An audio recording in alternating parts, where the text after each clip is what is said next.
नमस्कार, exam happy channel में आपका स्वागत है। तो दोस्तों जुड़ चुका हूं मैं यहां पर झारखंड टेट परीक्षा 2026 की तैयारी को लेकर के। झारखंड टेट परीक्षा बहुत ही जल्द होने जा रही है। आप सभी आश्वस्त रहिएगा, आपकी परीक्षा अवश्य होगी और बहुत जल्द होगी। इसके लिए आप तैयारी में लग जाइएगा। जो भी यहाँ पे तैयारी कर रहे हैं वो यहाँ पे JCERT जैक की किताब से पढ़ेंगे, क्योंकि सिलेबस जो है आपका झारखंड राज्य के अनुमोदित पाठ्यक्रम पर आधारित है। इसके पहले देखिए यहाँ पे जैक ने 2 आकलन परीक्षा भी ली है, जिसमें 100% आपका JCERT किताब से हूबहू प्रश्न आया हुआ है। ठीक है, तो आप सभी धोखा न खाएं और JCERT जैक की किताब से तैयारी करें। ठीक है, यदि आपके पास JCERT जैक का किताब उपलब्ध नहीं है, आप नहीं पढ़ पाते हैं, तो आपको सारा नोट्स हम यहाँ पे चाहे 1 to 5 के शिक्षक की तैयारी करें, चाहे 6 to 8 शिक्षक की तैयारी करें, आपको सारा नोट्स हम यहाँ पे JCERT जैक की किताब से बना के दे रहे हैं। तो इसके लिए आप हमारे मोबाइल नंबर 9631054226 पर यहाँ से संपर्क कर लेंगे और सारा JCERT जैक की किताब की पुस्तक पढ़ने के लिए सभी कुछ आपको जेटेट न्यू सिलेबस, साथ में सारा प्रैक्टिस सेट और क्वेश्चन बैंक सब कुछ यहाँ पे करवाया जा रहा है, सिर्फ और सिर्फ 500 रुपये में। तो आप जरूर जुड़ेंगे। चलिए देखते हैं आगे आज का महत्वपूर्ण प्रश्न। मछली का श्वसन अंग है त्वचा, फेफड़ा, गिल्स या कोई नहीं। ठीक है, तो मछली का श्वसन अंग क्या होता है? गिल्स होता है। क्या होता है? गिल्स होता है मछली का श्वसन अंग। मेढक में श्वसन अंग होता है। मेढक में श्वसन अंग, मेढक उभयचर है। ठीक है, दोनों जगह रहते हैं, जल में भी रहते हैं और धरती पर भी रह लेते हैं। ठीक है, स्थल पर भी रहते हैं। फेफड़ा, त्वचा, ए और बी दोनों या कोई नहीं। ठीक है, तो मेढक में श्वसन अंग फेफड़ा भी होता है, त्वचा भी होता है, जिसके कारण पानी में और धरती पर सभी जगह रह पाते हैं। पत्तियों में गैसों का आदान प्रदान होता है। यूपी टेट और बिहार टेट, पत्तियों में गैसों का आदान प्रदान होता है तना द्वारा, रंध्र द्वारा, जड़ द्वारा या कोई नहीं। ठीक है, तब पत्तियों में जो गैसों का आदान प्रदान होता है आपको रंध्र के द्वारा होता है। उसमें छोटे छोटे रंध्र बने होते हैं, रंध्र द्वारा होता है। तिलचट्टा में श्वसन होता है त्वचा द्वारा, फेफड़ा द्वारा, गिल्स द्वारा या श्वास रंध्र द्वारा। ठीक है, तो तिलचट्टा में जो श्वसन होता है वो आपका श्वास रंध्र के द्वारा होता है। ठीक है, आनुवांशिक रोग किससे कहते हैं? आपको बताना। आनुवांशिक रोग कौन है बताइएगा? जो माता पिता से रोग बच्चों में उत्पन्न नहीं होता है, जो रोग माता पिता से बच्चों में आ जाता है, जो रोग एक दूसरे में फैल जाता है। ठीक है, देखिए आनुवांशिक उसको कहते हैं जो माता पिता से आता है। ठीक है, आनुवांशिक गुण भी उसी को कहते हैं, आनुवांशिक रोग भी उसी को कहते हैं। तो वैसे रोग जो माता पिता से बच्चों में आ जाता है उसको हम लोग आनुवांशिक रोग कहते हैं। तो राइट आंसर इसका बी हो जाएगा। ठीक है, आनुवांशिक रोग का उदाहरण है। कौन ऐसा रोग है जो माता पिता से बच्चों में आ जाते हैं? यूपी टेट और रीट में पूछा गया था। वर्णांधता, हैजा, कैंसर, सभी। ठीक है, तो सबसे पहले इसमें आनुवांशिक रोग कौन है? तो इसमें आनुवांशिक रोग जो है वर्णांधता है। ठीक है, वर्णांधता जो है ये वांशिक रोग है, जिसमें क्या होता है बच्चे जो होते हैं कुछ रंगों को पहचान नहीं कर पाते हैं। ठीक है, लाल और हरा रंग को वो पहचान नहीं कर पाते, इसीलिए जब आप मेडिकल में जाते हैं तो आप हरा रंग का पहचान नहीं कर पाए, लाल रंग का, जिसे मेडिकल में छाट दिया जाता है, जिसमें पुलिस का भी आप कह सकते हैं, लोको पायलट का भी आप कह सकते हैं, बूथ में होता है। ठीक है, ये माता पिता से ही बच्चों में आते हैं।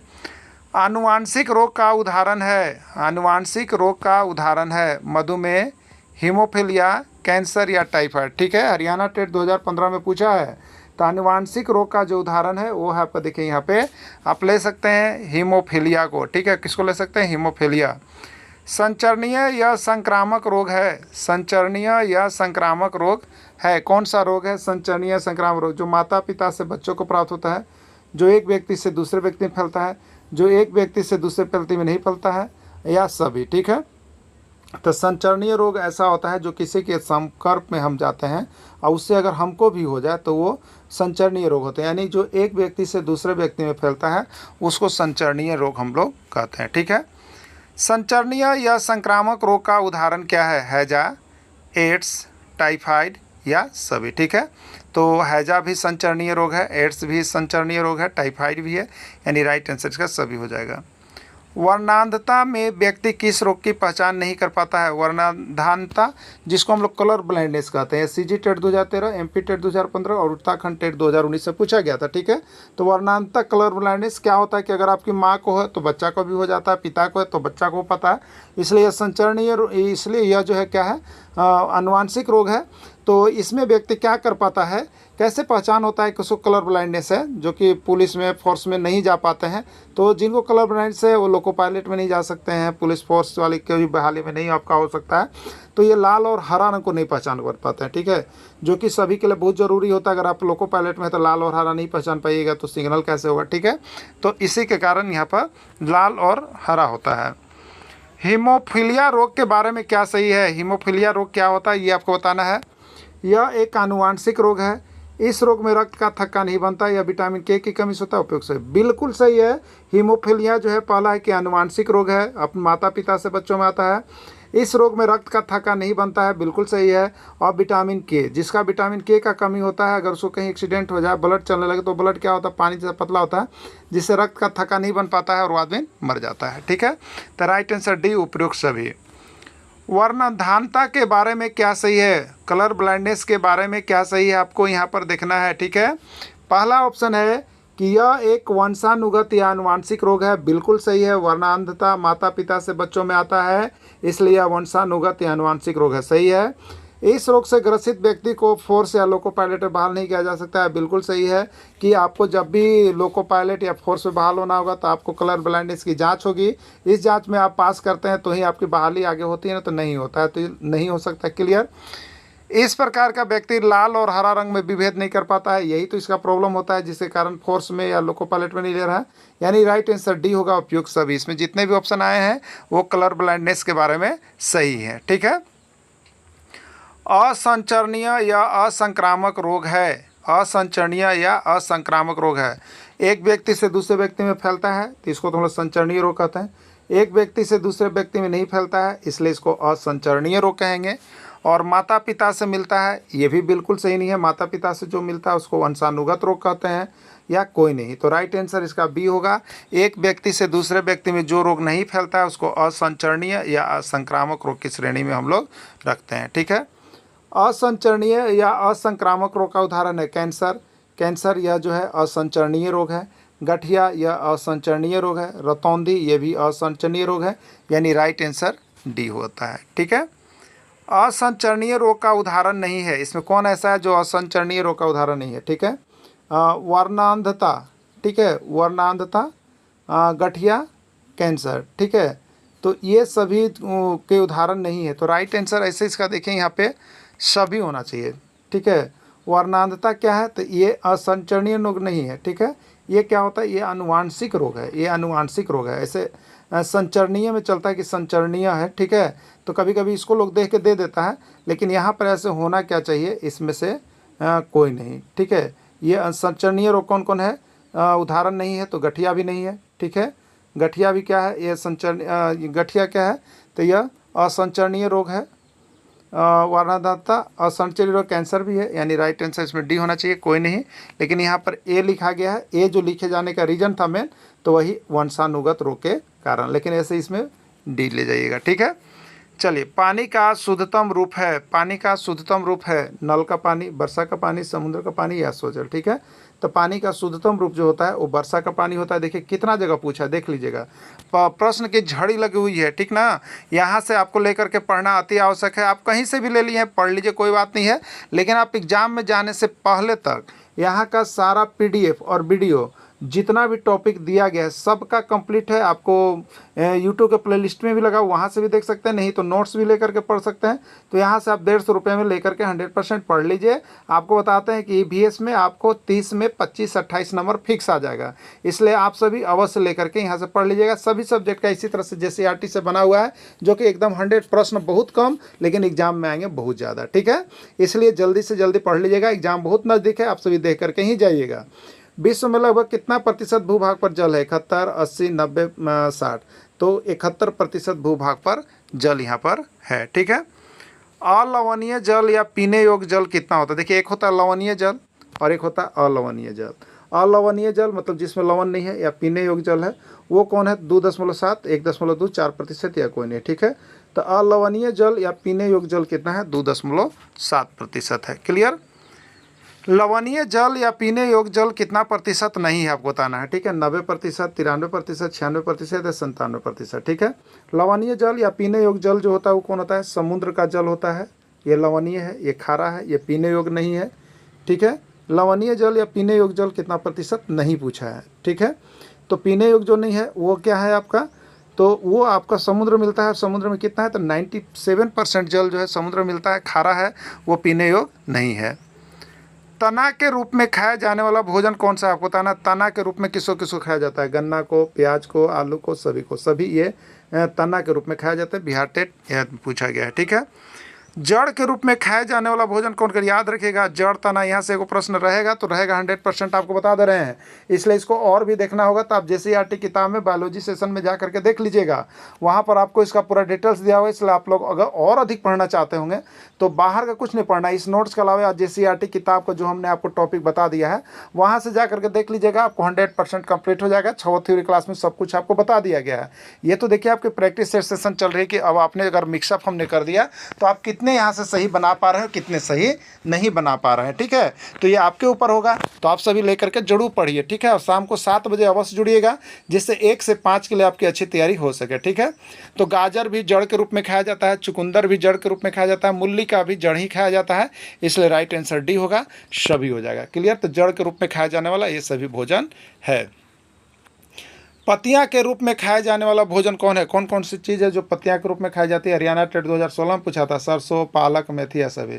सरसों का जो पत्ती होता है वो भी हम लोग भोजन के रूप में लेते हैं, पालक की जो पत्ती होती है उसको भोजन के रूप में लेते हैं, मेथी की जो पत्ती होती है उसको, यानी राइट आंसर डी होगा, सभी होगा। क्लियर, चलिए अगला देखिएगा, फलीदार पौधों के रूप में खाया जाने वाला भोजन है। फलीदार पौधे, हाँ, फलीदार पौधे जिसमें आपका दाल वाले पौधे, फलीदार मतलब दाल वाली पौधे, चना का भी दाल है, अरहर का भी दाल है, सोयाबीन का भी, सभी, यानी फलीदार पौधे के रूप में खाया जाने वाला भोजन इसमें सभी है। ठीक है, चलिए अगला, खाद्य तेल वाले पौधों के रूप में खाया जाने वाला भोजन है। खाद्य तेल वाले पौधों के रूप में खाया जाने वाला भोजन है सरसों, तिल, मूंगफली या सभी। ठीक है, खाद्य तेल में खाया जाने वाला भोजन सरसों भी है, तिल भी, सरसों का भी तेल होता है, तिल का भी तेल होता है, मूंगफली का भी होता है, इसलिए राइट आंसर डी सभी हो जाएगा। क्लियर, पंजाब टेट 2017 में पूछ लिया गया था। ठीक है ना, देखिए आप सभी का कमेंट बहुत ही अच्छा रहा, आप सभी का तैयारी भी बहुत अच्छा चल रहा है, ये चीज़ हम देख रहे हैं, डेली नोटिस करते हैं। आप यहाँ पर लाइव क्लास में जुड़ते हैं, बहुत ही अच्छी बात है, सभी को जुड़िए और सभी कोई कॉमेंट कीजिए, आपके कॉमेंट का हमें इंतजार रहता है, हम सभी देख रहे होते हैं हमारी टीम, इसलिए आप सभी जोड़ करके जरूर यहाँ पे कॉमेंट कीजिएगा। ठीक है, जिससे कि हम आगे कुछ कर सकें, आप लोग के लिए और कुछ नया कर सकें। ठीक है, और जो भी शिक्षक जुड़ गए हैं बहुत ही अच्छी है। अब उनका हम यहाँ पर देखिए टेस्ट सीरीज शुरू करने जा रहे हैं, टेस्ट सीरीज के लिए आपका एडमिशन बहुत जल्द होगा। और बहुत शिक्षक ऐसे हैं जो जुड़े हुए हैं लेकिन उनका वार्षिक प्रीमियम नहीं आ पाया है, तो आप सभी से एक बार आग्रह होगा कि आप सभी वार्षिक प्रीमियम अवश्य जमा कर देंगे। जिस ठीक है, क्योंकि यहाँ पर 2024 से आप लोगों का जुड़ाव है, जिनका 2024-25 में एडमिशन है वो जरूर कर लेंगे, 26 वाले को नहीं करना है। ठीक है, तो आप सभी जुड़ जाइए और तैयारी शुरू कर दीजिए, क्योंकि अब आप विलम्ब करते हैं तो आपका नुकसान हो रहा है ना। मसाले वाले पौधे के रूप में खाया जाने वाला भोजन कौन सा है, सरसों, जीरा, सौंफ या सभी। ठीक है, हमारे घर में जो मसाले बनते हैं सब्जी के लिए उसमें कौन कौन चीज़ का उपयोग होता है, तो सभी को जानते हैं, सरसों भी उसमें होता है, जीरा भी होता है, सौंफ भी होता है, सभी यानी मसाले के रूप में इस सभी भोजन को खाया जाता है। पौधों का सबसे कठोर भाग कौन होता है बताइए। पौधों का सबसे कठोर भाग पत्ता होता है, तना होता है, पुष्प होता है, कोई नहीं। ठीक है, सबसे मुलायम भाग तो पुष्प हो गया, सबसे कठोर भाग तना हो गया, तो राइट आंसर बी होगा, तना होगा। ठीक है, पत्ती में रेखित संरचना को क्या कहते हैं, शीरा, शीर, पर्णवृत्त या फलक। ठीक है, तो पत्ती में रेखित संरचना को हम लोग शीरा कहते हैं। हरे पेड़ पौधे अपना भोजन किसकी उपस्थिति में बनाते हैं, सूरज का प्रकाश, जल की उपस्थिति, वायु में या कोई नहीं। ठीक है, तो हरे पेड़ पौधे अपना भोजन किसकी उपस्थिति में बनाते हैं, सूर्य का प्रकाश, जल, वायु या कोई नहीं। ठीक है, तो हरे पेड़ पौधे अपना भोजन जो होता है सूर्य के प्रकाश की उपस्थिति में बनाते हैं। अगर सब चीज़ उपस्थित हो लेकिन सूर्य का प्रकाश अगर नहीं मिलेगा तो भोजन नहीं बनेगा, राइट आंसर ए होगा। ठीक है, हरे पेड़ पौधे किसके द्वारा जल एवं खनिज लवण को अवशोषित करते हैं, पत्ता, तना, जड़ या कोई नहीं। ठीक है, तो हरे पेड़ पौधे किसके द्वारा करते हैं बताइए, तो जड़ के द्वारा करते हैं, जड़ के द्वारा खनिज लवण का अवशोषण करते हैं। पत्तियों में मौजूद हरे रंग को क्या कहते हैं, पत्तियों में मौजूद हरे रंग को क्या कहते हैं, क्लोरोफिल, प्रकाश संश्लेषण, पर्णविरित या कोई नहीं। ठीक है, तो पत्तियों में मौजूद हरे रंग के पदार्थ को हम लोग क्या कहते हैं, क्लोरोफिल कहते हैं। उत्तराखंड टेट और हरियाणा टेट 2015 में पूछा गया था। प्रकाश संश्लेषण की प्रक्रिया के दौरान पेड़ पौधे वायुमंडल से क्या छोड़ते हैं, आपको बताना है। O2, CO2, N2 या सभी। CGTET 2016 में पूछा गया था। तो प्रकाश संश्लेषण की प्रक्रिया के दौरान पेड़ पौधे वायुमंडल से क्या छोड़ते हैं, बताइए। जब प्रकाश संश्लेषण की प्रक्रिया चल रहा होता है तो पेड़ पौधे वायुमंडल से CO2 ले रहे होते हैं, CO2 ले रहे होते हैं वायुमंडल से, और वायुमंडल में क्या छोड़ रहे होते हैं, O2, जो कि हम लोग काम करते हैं। ठीक है, तो राइट आंसर ए हो जाएगा। हरे पेड़ पौधों के भोजन बनाने के प्रक्रम को क्या कहते हैं। हरे पेड़ पौधे जो भोजन बनाते हैं उस भोजन बनाने के प्रक्रम को क्या कहते हैं। MP टेट 2019 से पूछा था। क्लोरोफिल, पर्णविहीन, प्रकाश संश्लेषण या कोई नहीं। ठीक है, तो हरे पेड़ पौधे के भोजन बनाने के प्रक्रम को हम लोग क्या कहते हैं, प्रकाश संश्लेषण कहते हैं। ठीक है, प्रकाश संश्लेषण की तरफ से भोजन बनता है। ऊँट के गर्दन लंबे होते हैं जिसके कारण क्या होते हैं। ठीक है, ऊँट का गर्दन लंबा होने के कारण क्या होता है, सिर्फ उत्तर दिशा में देख सकता है, सिर्फ दक्षिण दिशा में देख सकता है, सिर्फ पूर्व दिशा में वह सभी दिशा में देख सकता है। तो इसका राइट आंसर डी होगा, वह सभी दिशा में देख सकता है। ऊँट के संबंध में क्या सही है, ऊँट के संबंध में क्या सही है। ऊँट को मरुभूमि का जहाज कहा जाता है, बिल्कुल सही है। ऊँट बिना भोजन और पानी के कई दिनों तक जिंदा रह सकता है, बिल्कुल सही है। ऊँट के पीठ पर कुबड़ होता है जिसमें वसा संचित रहता है, बिल्कुल सही है। ऊँट के ये सभी गुण हैं, यानी राइट आंसर डी होगा, सभी होगा। ऊँट की विशेषता नहीं है, इसमें एक ऐसा है जो बताना है कि इसमें कौन ऊँट की विशेषता नहीं है। ठीक है, ऊँट के पैर लंबे होते हैं, तो ऊँट की विशेषता है जिसके कारण वह गर्मी से बच पाती है रेत में। ऊँट एक शाकाहारी जानवर है, ये भी ऊँट की विशेषता है। ऊँट के आंखें भूरी और पतली पलके लंबी होते हैं, बिल्कुल सही है, जिससे वो धूलगर्ता से बच जाता है। ऊँट के पीठ पर कुबड़ होता है जिसमें जल संचित, ये बिल्कुल गलत है। ऊँट के पीठ पर कुबड़ होता है जिसमें जल नहीं, वसा संचित होता है। तो कौन सही नहीं आपसे पूछा था, तो राइट आंसर डी जो है वो सही नहीं है। ठीक है, जनन किस विधि के द्वारा होता है, बहुत ही इंपॉर्टेंट प्रश्न है। बहुत बार ये प्रश्न एग्जाम में आ गया है कि ईस्ट में जनन किस विधि द्वारा होता है, मुकुलन, कायिक, प्रकाश संश्लेषण सभी। ठीक है, तो ईस्ट में जो जनन होता है वो क्या होता है, मुकुलन विधि के द्वारा जनन होता है। याद रखिएगा, ईस्ट में मुकुलन विधि होता है। पुष्प के नर जनन अंग को क्या कहा जाता है। देखिए, पुष्प में 2 जनन अंग होता है, एक होता है स्त्री केसर, एक होता है पुष्प केसर। तो नर मतलब क्या हो गया, पुरुष, नर मतलब पुरुष। तो पुरुष के जनन अंग को पुरुष रहेगा तो पुंकेसर कहिएगा, पुरुष रहेगा तो पुंकेसर। ठीक है, तो पुष्प का नर माने पुरुष जनन, नर जनन अंग कहेगा मतलब नर मतलब पुरुष। तो पुरुष जनन अंग याद रखिएगा, पुरुष से पु और पु से पुंकेसर कर दीजिएगा, तो उसको हम लोग पुंकेसर कहेंगे। राइट आंसर ये हो जाएगा। ठीक है, पुष्प के मादा जनन अंग को कहते हैं, पुष्प का मादा जनन अंग को कहते हैं पुंकेसर, स्त्रीकेसर, परागकण या कोई नहीं। ठीक है, मादा मतलब यहाँ पर क्या हो गए, स्त्री को हम लोग कहते हैं मादा। ठीक है, स्त्री को कहते हैं, तो स्त्री से क्या बन जाएगा बताइए, स्त्रीकेसर। तो मादा जनन अंग, मादा मतलब स्त्री का जनन अंग, तो उसको हम लोग स्त्रीकेसर का नाम जाएंगे, यानी राइट आंसर इसका बी हो जाएगा। ठीक है, पपीता में किस प्रकार का जनन होता है बताइए, लैंगिक, अलैंगिक, कायिक या कोई नहीं। तो पपीता बीज से तैयार होता है, इसलिए पपीता में जो बीज से तैयार होता है उसको लोग लैंगिक जनन कहते हैं। पपीता में लैंगिक जनन होता है। ठीक है, चलिए अगला, सभी जीव जंतु श्वसन में किसका उपयोग करते हैं। सभी जीव जंतु श्वसन में किसका उपयोग करते हैं, कार्बन डाइऑक्साइड, नाइट्रोजन, ऑक्सीजन, कोई नहीं। CGTET 2016 का पूछा गया प्रश्न है। ठीक है, तो सभी जीव जंतु श्वसन में किसका उपयोग करते हैं, तो हम ऑक्सीजन का उपयोग करते हैं। किसका करते हैं, ऑक्सीजन लेते हैं सभी जीव जंतु।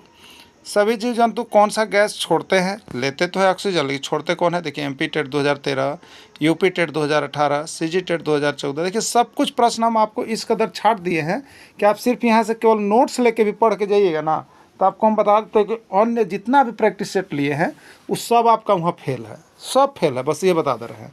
बस आपको तैयारी करने की ज़रूरी है। JCERT किताब से नहीं है तो JCERT का फुल नोट्स हम आपको दे रहे हैं, जिसमें किसी तरह का आपको कुछ सोचना नहीं है, सब बनाया है। आप चाहिएगा तो आपके लिए 20 दिन सफिशिएंट है, समझ गए। तो सब लेके पढ़ के जाइएगा। तो सभी जीव जंतु कौन सा गैस छोड़ते हैं, कार्बन डाइऑक्साइड, नाइट्रोजन, ऑक्सीजन या कोई नहीं। ठीक है, तो सभी जीव जंतु जो है आपका यहाँ पर कार्बन डाइऑक्साइड, CO2 गैस छोड़ते हैं। ठीक है, चलिए नेक्स्ट, पेड़ पौधे प्रकाश संश्लेषण की प्रक्रिया में वायुमंडल से क्या लेते हैं। पेड़ पौधे प्रकाश संश्लेषण की प्रक्रिया में वायुमंडल से क्या लेते हैं, O2, CO2, नाइट्रोजन या सभी। ठीक है, तो पेड़ पौधे प्रकाश संश्लेषण की प्रक्रिया में वायुमंडल से क्या लेते हैं, तो वायुमंडल से प्रकाश संश्लेषण की प्रक्रिया में वो CO2 लेते हैं। क्या लेते हैं, CO2 लेते हैं, कार्बन डाइऑक्साइड गैस लेते हैं।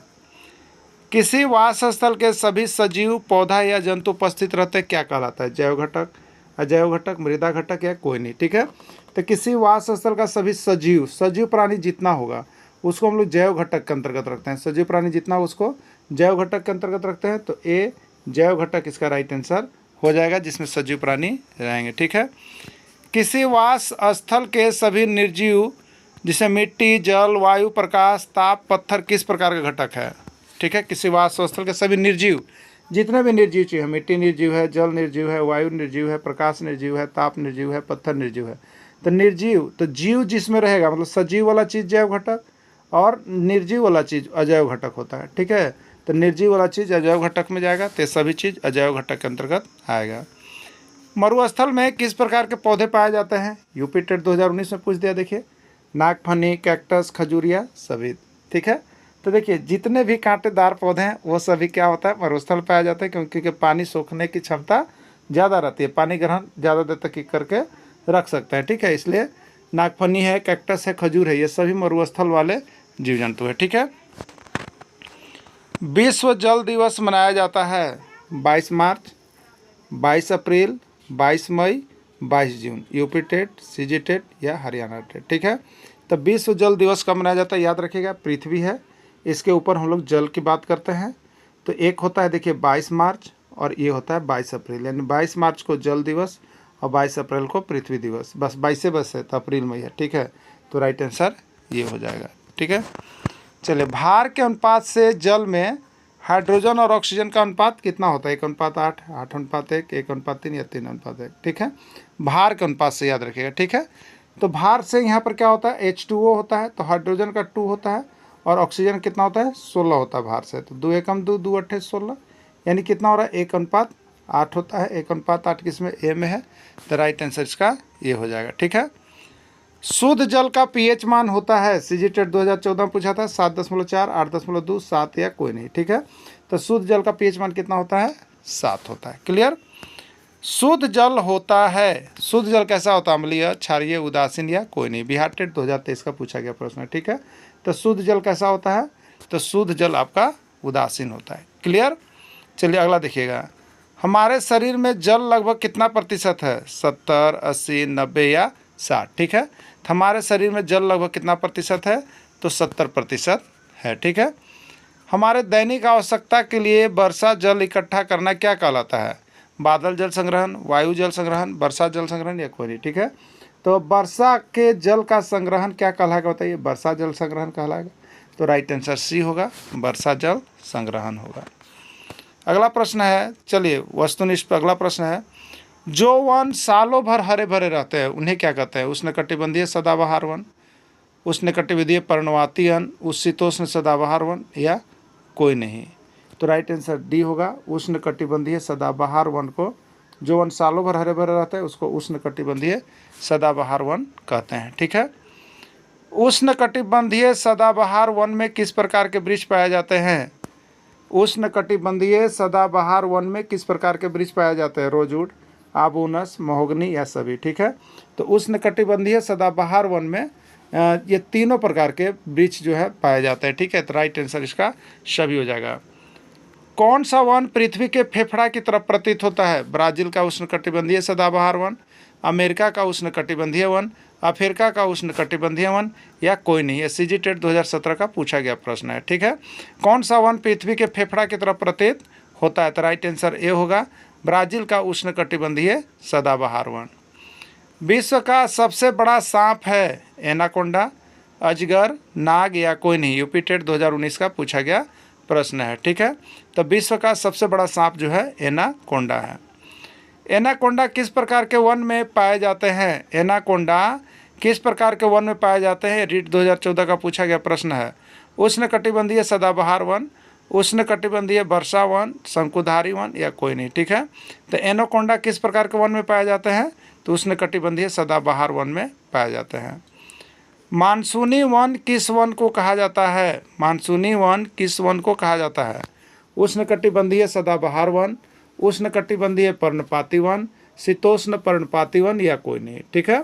तो मानसूनी वन किस वन को कहा जाता है, तो मानसूनी वन आपको जो है यहाँ पर उष्णकटिबंधीय पर्णपाती वन को कहा जाता है। उष्णकटिबंधीय पर्णपाती वन में किस प्रकार के वृक्ष पाया जाता है आपको बताना है। हरियाणा टेट 2014 में पूछा गया था। सागवान, नीम, शीशम, कोई नहीं, या सभी। उष्णकटिबंधीय पर्णपाती वन में ये सभी प्रकार के वृक्ष आपको पाए जाते हैं। गोल्डन लंगूर बंदर किस प्रकार के वन में पाए जाते हैं। उष्णकटिबंधीय सदाबहार वन, उष्णकटिबंधीय पर्णपाती वन, शीतोष्ण सदाबहार वन, या कोई नहीं। ठीक है, तो ये आपको पाया जाता है उष्णकटिबंधीय पर्णपाती वन में। शंकुधारी वन किस प्रकार के क्षेत्र में पाए जाते हैं। मरुस्थलीय, दलदली, पर्वतीय, या कोई नहीं। ठीक है, तो शंकुधारी वन जो है पर्वतीय क्षेत्र जहाँ होते हैं वहाँ पर आपको शंकु के आकार का वृक्ष पाए जाते हैं, तो पर्वतीय क्षेत्र में ये पाए जाते हैं। मेढक का श्वसन अंग है नासा छिद्र, फेफड़ा, नासा छिद्र तथा फेफड़ा दोनों, कोई नहीं। ठीक है, तो मेढक एक उभयचर प्राणी है, तो इसका दोनों चीज़ होगा, नासा छिद्र और फेफड़ा दोनों। बत्तख कैसा जंतु है। स्थलीय जंतु है, जलीय जंतु है, उभयचर प्राणी है, कोई नहीं। ठीक है, तो बत्तख देखिए यहाँ पे दोनों जगह रहता है, जल में भी रहता है, स्थल में भी रहता है, इसलिए यह एक उभयचर प्राणी है। बत्तख का श्वसन अंग है नासा छिद्र, फेफड़ा, नासा छिद्र और फेफड़ा दोनों, कोई नहीं। तो ये दोनों होगा क्योंकि उभयचर प्राणी है, तो इसमें दोनों हो जाएगा, नासा छिद्र और फेफड़ा दोनों होगा। मछली कैसा प्राणी है। जलीय, स्थलीय, उभयचर, या कोई नहीं। ठीक है, तो मछली कैसा प्राणी है, तो मछली आपका जलीय प्राणी है। ठीक है, कैसा है, जलीय प्राणी है। मछली की विशेषता है बताना है आपको, मछली की क्या विशेषता होती है। मछली के शरीर की आकृति धारा रेखीय होते हैं, बिल्कुल सही है। मछली का श्वसन अंग गिल्स होता है, बिल्कुल सही है। मछली के पंख चपटे होते हैं, बिल्कुल सही है। राइट आंसर डी हो जाएगा, सभी हो जाएगा, ये सभी इसके सही है, सर राइट आंसर डी हो जाएगा। कमल किस प्रकार का पौधा है। स्थलीय, जलीय, मरुस्थलीय, कोई नहीं। ठीक है, तो कमल जो है आपका जलीय पौधा है, जल में रहने वाला पौधा है, जलीय पौधा है। जलकुंभी किस प्रकार का पौधा है। स्थलीय, जलीय, मरुस्थलीय, कोई नहीं। ठीक है, तो जलकुंभी भी जल में रहता है, इसलिए यह एक जलीय पौधा है। सिंघाड़ा किस प्रकार का पौधा है बताइए। सिंघाड़ा स्थलीय, जलीय, मरुस्थलीय पौधा, या कोई नहीं। ठीक है, तो सिंघाड़ा भी जल में पाया जाता है, इसलिए यह जो है आपका जलीय पौधा है। ठीक है, चलिए, पक्का घर किस प्रकार के आवास का उदाहरण है। पक्का घर किस प्रकार के आवास का उदाहरण है। अस्थायी आवास, मानव निर्मित आवास, कृत्रिम आवास, या सभी। ठीक है, पक्का घर किस प्रकार के आवास का उदाहरण है, यूपी टेट 2014 में पूछा गया था। ठीक है, तो पक्का घर जो है आपका अस्थायी आवास भी है, वह ये मानव के द्वारा बनाया जाता है, इसलिए मानव निर्मित आवास भी कहेंगे, और मानव के द्वारा जो बनाया जाता है उसको कृत्रिम चीज़ कहेंगे, तो कृत्रिम आवास भी कहेंगे, यानी राइट आंसर डी सभी हो जाएगा। ठीक है, घर हमें प्रदान करता है। घर हमें क्या प्रदान करता है।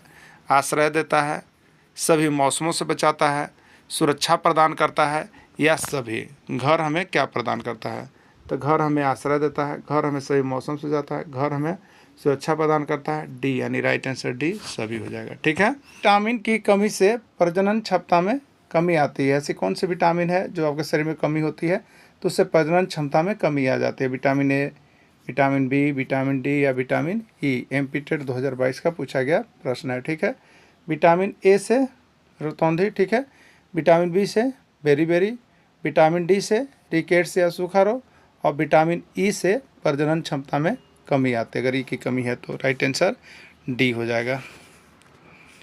किस विटामिन की कमी से रक्त का थक्का नहीं जमता है।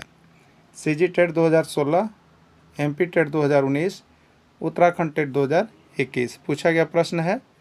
Vitamin A, vitamin B, vitamin D, vitamin K. ठीक है, विटामिन ए की कमी से कौन सा रोग होता है, रतौंधी।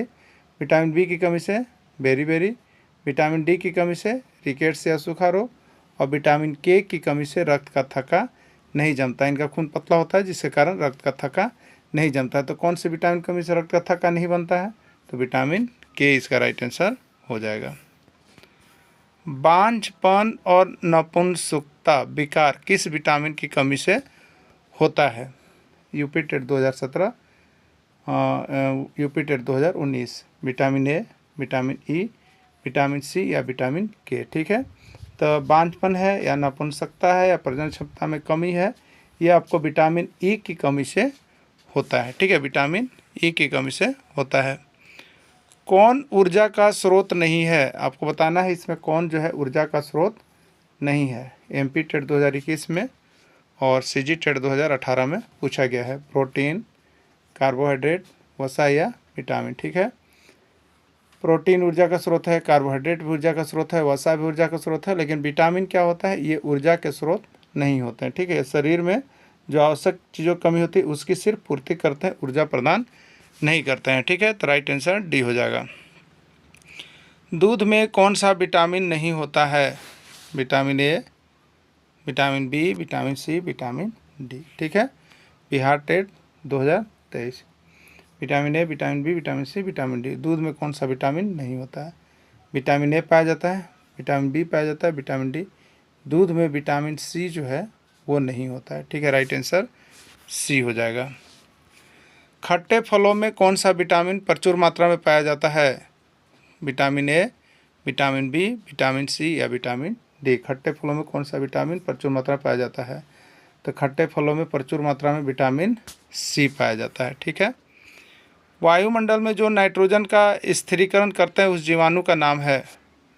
वायुमंडल में जो नाइट्रोजन का स्थिरीकरण करते हैं उस जीवाणु का नाम क्या है, आपको बतलाना है। राइजोबियम, नाइट्रोजन, अल्पावियम या कोई नहीं। सीजी टेट 2018, एमपी टेट 2015 में पूछा गया। ठीक है, वायुमंडल में जो नाइट्रोजन का स्थिरीकरण करते हैं उस जीवाणु का नाम है राइजोबियम। ठीक है, राइजोबियम नामक जीवाणु पाया जाता है, एमपी टेट 2020 में पूछा है, चना, मटर, अरहर, मूंग, दलहन पौधे की जड़ें सभी। ठीक है, तो राइजोबियम नामक जीवाणु जो है दलहन पौधे की जड़ें में पाया जाता है और इसमें दलहनी पौधे सभी हैं, इसलिए राइट आंसर इसका डी हो जाएगा, सभी हो जाएगा। हरे पौधे द्वारा वातावरण से ली जाने वाली गैस का नाम बताइए। हरे पौधे द्वारा वातावरण से ली जाने वाली गैस का नाम है ऑक्सीजन, नाइट्रोजन, कार्बन डाइऑक्साइड, कोई नहीं। ठीक है, सीजी टेट 2018 का पूछा गया प्रश्न है। हरे पौधे वातावरण से कौन सी गैस लेते हैं? ठीक है, तो हरे पौधे वातावरण से कार्बन डाइऑक्साइड गैस लेते हैं और प्रकाश संश्लेषण की प्रक्रियाक्रम ऑक्सीजन गैस छोड़ते हैं जो हम लोग लेते हैं। ठीक है, प्रकृति का फेफड़ा किसको कहा जाता है? प्रकृति का फेफड़ा किसको कहा जाता है? Uttarakhand TET 2016, UP TET 2019, MP TET 2021। वायु को, जल को, वन को, भूमि को। ठीक है, तो प्रकृति का फेफड़ा किसको कहा जाता है? वायु को प्रकृति का कहा जाता है। ठीक है, यहाँ पे देखिए प्रकृति का फेफड़ा है वन। ठीक है, इसका राइट आंसर वन कीजिएगा। वन जो है वो प्रकृति का फेफड़ा के रूप में आएंगे, तो वन को प्रकृति का फेफड़ा कहा जाता है। ठीक है, वृक्ष जल को अवशोषित करते हैं। वृक्ष जल को अवशोषित करते हैं पत्ता के द्वारा, तना के द्वारा, जड़ के द्वारा, कोई नहीं। ठीक है, तो वृक्ष जो है जल को अवशोषित अपने जड़ों के द्वारा करते हैं, यानी जड़ के द्वारा वृक्ष जल को अवशोषण करते हैं। MP TET 2014, Uttarakhand TET 2018, CG TET 2020 में पूछा गया है। ठीक है, ग्लोबल वार्मिंग, विश्व उष्णन का प्रमुख कारण क्या है? चलिए, जेटेट 2016, एमपी टेट 2018, ऑक्सीजन का बढ़ जाना, कार्बन डाइऑक्साइड का बढ़ जाना, जल का बढ़ जाना, कोई नहीं। ठीक है, देखिए ग्लोबल वार्मिंग क्या होता है। ठीक है, ग्लोबल वार्मिंग जो है जब वायुमंडल में CO2 गैस यानी कार्बन डाइऑक्साइड गैस की जब मात्रा बढ़ जाती है तो क्या होता है, गर्म ज़्यादा हो जाता है वहाँ का वायुमंडल। तो जब कार्बन डाइऑक्साइड गैस की मात्रा बढ़ जाएगी तो वहाँ का गर्मी तापमान बढ़ जाता है, उसी को हम लोग कहते हैं विश्व उष्णन, हिंदी में या अंग्रेजी में कहते हैं ग्लोबल वार्मिंग। ठीक है, तो वायुमंडल में CO2 गैस की मात्रा बढ़ने के कारण ये विश्व उष्णन होता है। ठीक है, तो इसमें किस में है, तो बी में है, राइट आंसर बी हो जाएगा। चिपको आंदोलन किस राज्य में चलाया गया? चिपको आंदोलन किस राज्य में चलाया गया? उत्तराखंड, मध्य प्रदेश, हरियाणा या झारखंड? ठीक है, चिपको आंदोलन किस राज्य में चलाया गया? देखिए चिपको आंदोलन जो है आपको उत्तराखंड राज्य में चलाया गया है। उत्तराखंड टेट 2016, यूपी टेट 2012 में पूछा भी गया है। ठीक है, एपीको आंदोलन कहाँ चलाया गया? उत्तराखंड, झारखंड, हरियाणा या कर्नाटक? बिहार टेट में पूछा था। तो ये जो चिपको आंदोलन है उत्तराखंड, तो एपीको आंदोलन जो है वो आपका कर्नाटक में है। झारखंड में किस प्रकार के वन की अधिकता है? झारखंड में किस प्रकार के वन की अधिकता है? पर्णपाती वन, आर्द्र पतझड़ वन, शुष्क पतझड़ वन, कोई नहीं। ठीक है, तो झारखंड में जो वन पाए जाते हैं वो आपको ज़्यादातर करके शुष्क पतझड़ वन पाए जाते हैं। वन के संबंध में क्या सही है? वन के संबंध में क्या सही है आपको बताना है। वन मृदा अपरदन से बचाते हैं, वन पर्यावरण संतुलन को बनाए रखते हैं, सी है भौम जल स्तर को बनाए रखते हैं, डी है सभी। तो वन से जो हमें फायदा है, वन मृदा अपरदन से बचाते हैं, वन पर्यावरण संतुलन को बनाए रखते हैं, वन भौम जल स्तर को बनाए रखते हैं, डी, राइट आंसर डी, यानी सभी इसमें सही है। ठीक है। प्रदूषण का मुख्य कारण है, प्रदूषण का मुख्य कारण है UP TET 2016, CG TET 2014, MP TET 2018। ठीक है। प्रदूषण का मुख्य कारण क्या है? वनों की कटाई, वर्षा की अधिकता, वनों का संरक्षण, बढ़ती वन की संख्या। क्या है इसमें से मुख्य कारण प्रदूषण का? बढ़ती वन की संख्या ये तो प्रदूषण का कारण नहीं है, वनों का संरक्षण ये भी प्रदूषण कारण नहीं है, वर्षा की अधिकता ये भी प्रदूषण कारण नहीं, वनों की कटाई ये प्रदूषण की सबसे बड़ी समस्या है। राइट आंसर ये हो जाएगा। ठीक है। संचरणीय या संक्रामक रोग हैं, किसको संचरणीय या संक्रामक रोग कहते हैं? जो माता पिता से बच्चों को प्राप्त होते हैं, जो एक व्यक्ति से दूसरे व्यक्ति में फैलता है, जो एक व्यक्ति से दूसरे व्यक्ति में नहीं फैलता है, डी है सभी। देखिए, संचरणीय या संक्रामक रोग वैसे रोग हैं जो एक व्यक्ति से दूसरे व्यक्ति में फैल सकता है, उसको हम लोग संचरणीय या संक्रामक रोग कहते हैं। ठीक है। संचरणीय या संक्रामक रोग का उदाहरण है हैजा, एड्स, टाइफाइड या सभी। ठीक है। तो हैजा भी देखिए संचरणीय या संक्रामक रोग है, एड्स भी संचरणीय संक्रामक रोग, टाइफाइड भी संचरणीय संक्रामक रोग है। राइट आंसर डी सभी हो जाएगा। वर्णांधता में व्यक्ति किस रोग की पहचान नहीं कर पाता है? वर्णांधता में व्यक्ति किस रोग की पहचान नहीं कर पाता? लाल और पीला, लाल और हीरा, लाल और नीला या सभी। ठीक है। तो आप याद रखिएगा, वर्णांधता जो होता है कलर ब्लाइंडनेस, जिसकी जांच की जाती है, तो उसमें रोगी जो है लाल और हरे रंग की पहचान नहीं कर पाता है। ठीक है। ये CG TET 2013, MP TET 2015, Uttarakhand TET 2019 में पूछा गया है। परिवार की परिकल्पना के पीछे आधारभूत तत्व है मानव का सामाजिक प्राणी होना, बी है मानव का अकेला होना, सी है कार्य करने में परेशानी होना, डी है कोई नहीं। ठीक है। तो परिवार की परिकल्पना के पीछे जो आधारभूत तथ्य है वह है मानव का सामाजिक प्राणी होना। लैंगिक विभेद क्या होता है? लैंगिक विभेद क्या होता है? समाज में ऊंच नीच की भावना, समाज में सांप्रदायिकता की भावना, समाज में लड़के एवं लड़कियों के लिए अलग अलग नियम, समाज में किसी विशेष जाति का। ठीक है। तो लैंगिक विभेद का मतलब यहाँ पे लड़का और लड़कियों से आता है। ठीक है। तो समाज में लड़के एवं लड़कियों के लिए अलग अलग नियम कानून बनाना जो है लैंगिक विभेद के अंतर्गत आता है। पारिवारिक वृक्ष है, किसी देश की जनसंख्या को दर्शाता है, किसी राज्य की जनसंख्या को दर्शाता है, किसी जिले की जनसंख्या को दर्शाता है, किसी परिवार के सदस्य को दर्शाता है। तो पारिवारिक वृक्ष क्या होगा? किसी परिवार के, पारिवारिक वृक्ष में परिवार के सदस्य को दर्शाया जाता है। ठीक है। पत्तियों में मौजूद हरे रंग को क्या कहते हैं? उत्तराखंड टेट 2018 और हरियाणा टेट 2015 में क्लोरोफिल, प्रकाश संश्लेषण, पर्णविरित या कोई नहीं। तो पत्तियां में जो मौजूद हरे रंग होते हैं उसको हम लोग यहाँ पे क्लोरोफिल के नाम से जानते हैं। प्रकाश संश्लेषण की प्रक्रिया के दौरान पेड़ पौधे वायुमंडल में क्या छोड़ते हैं? जब प्रकाश संश्लेषण की प्रक्रिया चल रही होती है तो उस दौरान पेड़ पौधे वायुमंडल में क्या छोड़ते हैं? पहला है O2, दूसरा है CO2, तीसरा है N2, चौथा है सभी। ठीक है।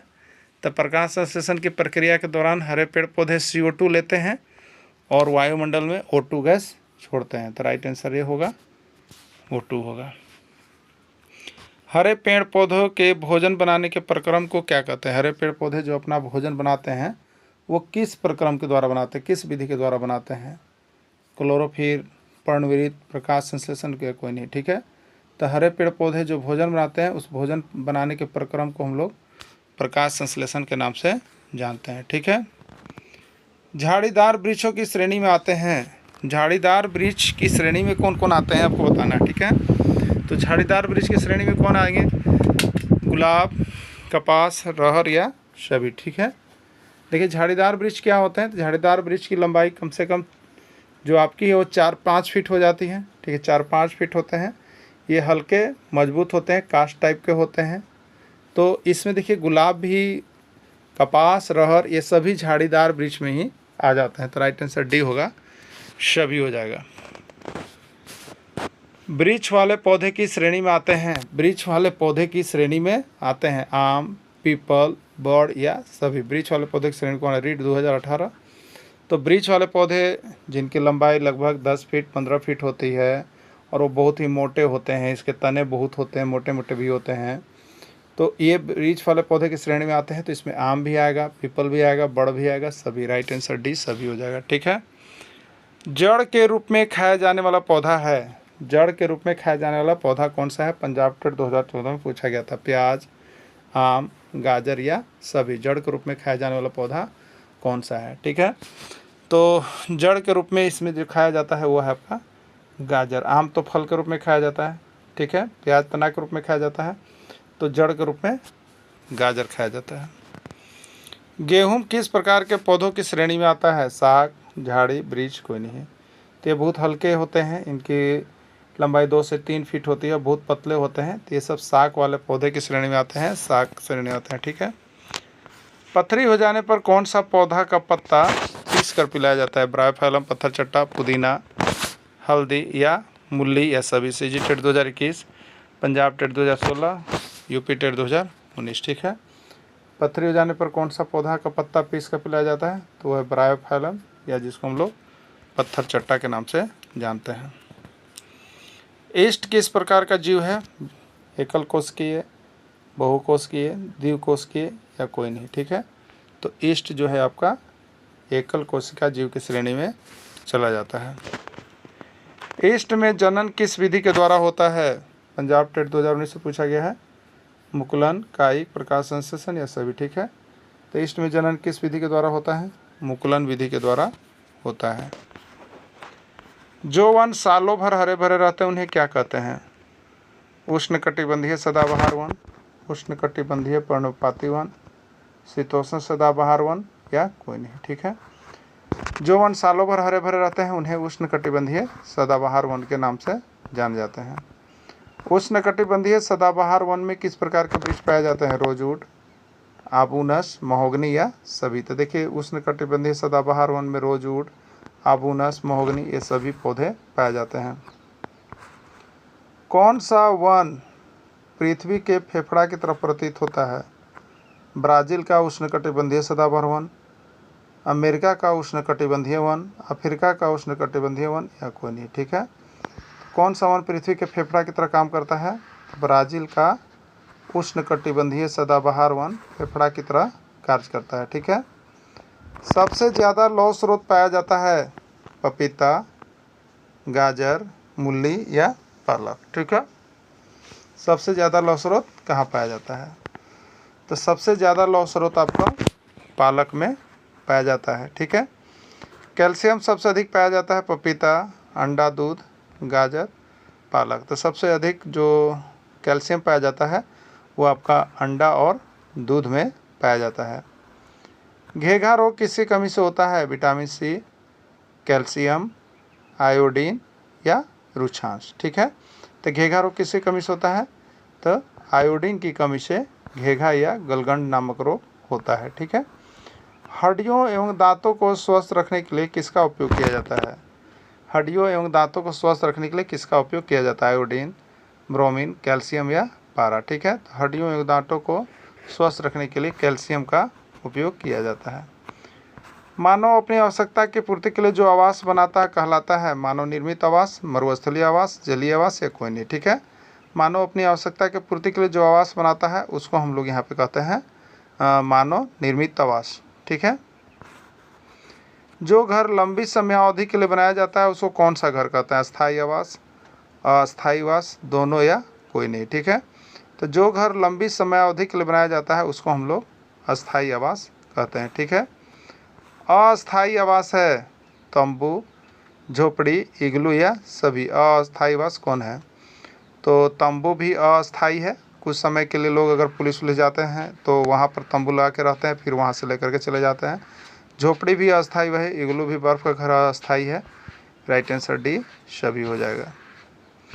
शाकाहारी जीव का उदाहरण है गाय, बकरी, हिरण, खरगोश या सभी। ठीक है, गाय शुद्ध शाकाहारी है, बकरी भी शुद्ध शाकाहारी है, हिरण भी शुद्ध शाकाहारी है, खरगोश भी शुद्ध शाकाहारी है। ई राइट आंसर ही हो जाएगा सभी। इनमें कौन शाकाहारी जीव नहीं है? हिरण, कुत्ता, गाय या खरगोश। तो देखिए इसमें कौन शाकाहारी जीव नहीं है? हिरण शुद्ध शाकाहारी है, गाय शुद्ध शाकाहारी है, खरगोश शुद्ध शाकाहारी, कुत्ता जो है शाकाहारी जीव नहीं है। खरगोश किस प्रकार का जीव है? शाकाहारी, मांसाहारी, सर्वाहारी या सभी। खरगोश जो है आपका शुद्ध शाकाहारी जीव की श्रेणी में आता है। इनमें कौन मांसाहारी जीव का उदाहरण है? शेर, बिल्ली, मगरमच्छ, सभी। तो इसमें मांसाहारी जो है शेर भी मांसाहारी है, बिल्ली भी मांसाहारी है, मगरमच्छ भी है, यानी राइट आंसर डी सभी हो जाएगा। आलू का खाया जाने वाला भाग है, आलू का खाया जाने वाला भाग है, जड़ है, फूल है, तना है, सभी है। ठीक है, तो आलू का खाया जाने वाला भाग तना का, तो याद रखिएगा एक्सेप्शन है, आलू का खाया जाने वाला भाग तना है।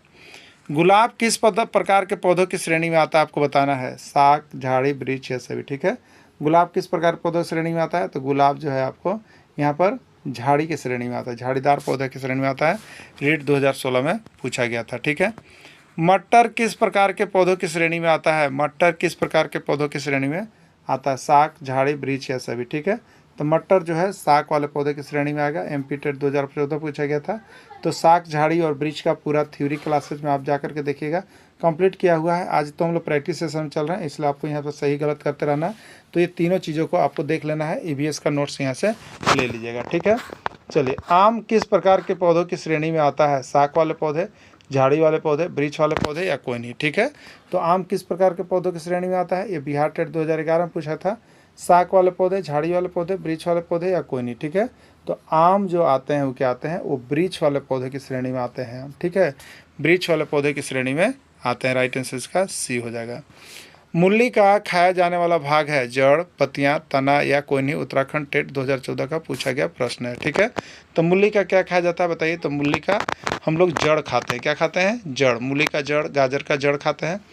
पालक में खाया जाने वाला भाग है, पालक में कौन सा पालक का खाते हैं हम लोग? जड़ खाते हैं, पत्तियां खाते हैं, तना खाते हैं या सभी। ठीक है, तो पालक का पत्ती हम लोग बनाते हैं, क्या पत्तियां को खाते हैं? तो राइट आंसर पत्तियां हो जाएगा, बी हो जाएगा। केला का कौन सा भाग खाया जाता है? केला का कौन सा भाग खाया जाता है? जड़, पत्तियां, फल या तना। ठीक है, केला का कौन सा भाग खाया जाता है याद रखिएगा। तो केला का हम लोग क्या खाते हैं बताइए? तो केला का फल खाते हैं हम लोग। केला का क्या खाते हैं? फल खाते हैं।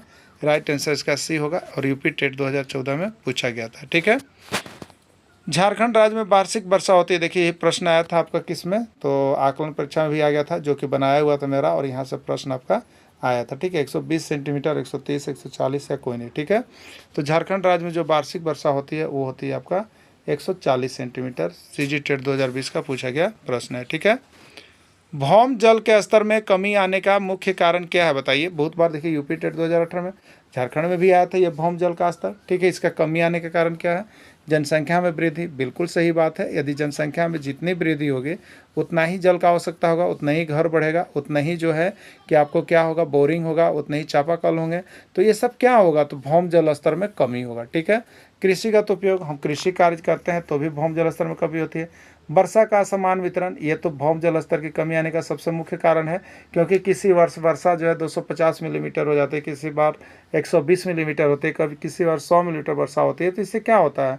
भौम जल स्तर में कमी होता है, एक सामान्य वर्षा नहीं होती है तब। ठीक है, तो वर्षा का असमान वितरण इसका राइट आंसर हो जाएगा। ठीक है, चलिए यानी ये सभी आंसर होंगे। राइट आंसर डी होगा, भौम जल की जनसंख्या सभी है। ठीक है, राइट आंसर डी है। झारखंड में जल पुरुष के नाम से किसको जाना जाता है बताइए? झारखंड में जल पुरुष के नाम से किसको जाना जाता है? सिमोन उरांव, कमसिन उरांव, जगन उरांव या कोई नहीं। ठीक है, तो झारखंड में जल पुरुष के नाम से किसको जाना जाता है? सिमोन उरांव को झारखंड का जल पुरुष के नाम से जाना जाता है। ठीक है, लद्दाख किस प्रकार का रेगिस्तान है आपको बताना है? गर्म, ठंडा, शुष्क या।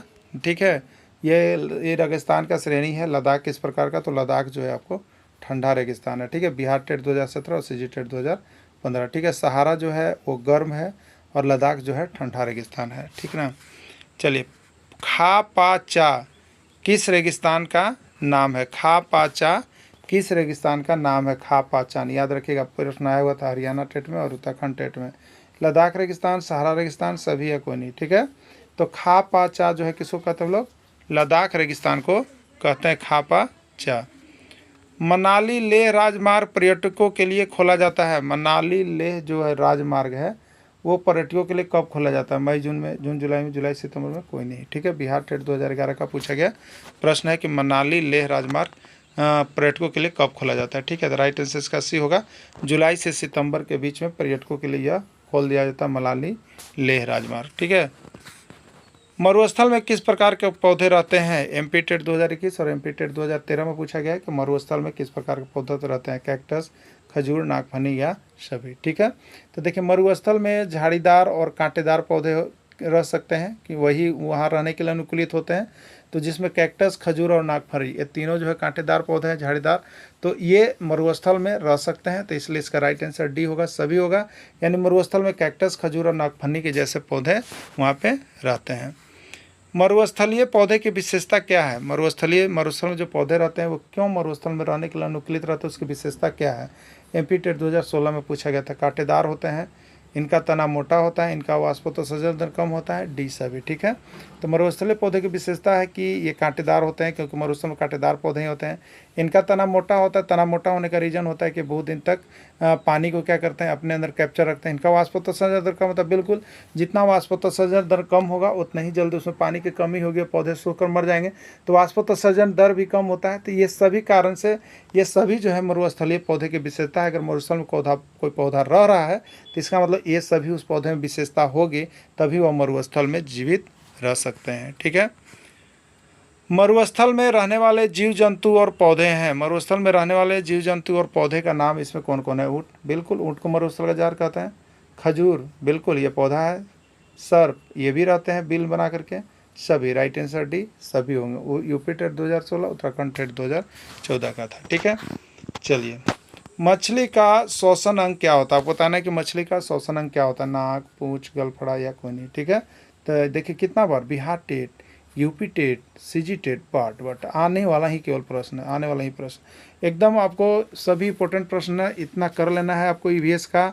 बाकी टेस्ट सीरीज अब चलेगी जिसमें अब आपका क्या होगा, जैसे ईवीएस का भी मिक्सअप करवा दिए, अब हिंदी का भी प्रैक्टिस सेट हो जाएंगे, सीडीपी का भी हो जाएंगे, उसके बाद आपको मैथ का भी हो जाएंगे, और उसके बाद हम लोग चलेंगे टेस्ट सीरीज की ओर चलेंगे, जिसमें आप यहाँ पर टेस्ट सीरीज जब भी बना लेंगे तो आपको समझिए कि 100% आपका कंप्लीट है। तो टेस्ट सीरीज में आप सभी को जुड़िएगा, जितने लोग वीडियो देख लीजिएगा सबको टेस्ट सीरीज में जुड़ जाइए, और वहाँ से 300 जो आपको रुपये लग रहे हैं आप पेड कर दीजिएगा, और 300 रुपये में टेस्ट सीरीज 1 to 5 की कंप्लीट होगी, जहाँ से आपका 100% कंप्लीटेशन हो जाएगा।